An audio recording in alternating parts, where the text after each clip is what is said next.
Welcome to Kenton Teaches. Enjoy the video. In this video, I will show you how to replace your Honda Fit car battery. First, gather your essential tools, including a 10mm wrench, a battery terminal cleaner, and a wire brush.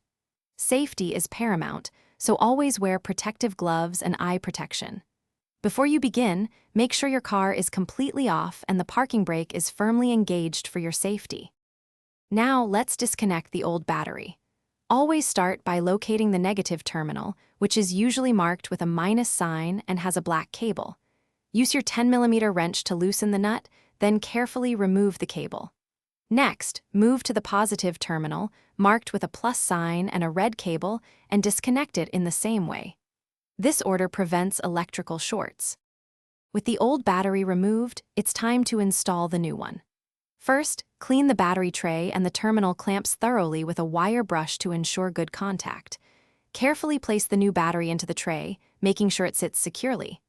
Now, connect the positive terminal first, tightening the nut firmly. Then, connect the negative terminal, ensuring all connections are snug and secure. Finally, double-check that all connections are tight and secure to prevent any future electrical problems. Give the battery a gentle wiggle to ensure it's firmly seated. Now, start your Honda Fit to test the new battery and ensure all electrical components are working correctly. Remember, life's too short for a stinky car. Grab Little Tree's black ice. Check the description below for a link to this and other great deals. Thanks for watching. Please subscribe if this video was helpful.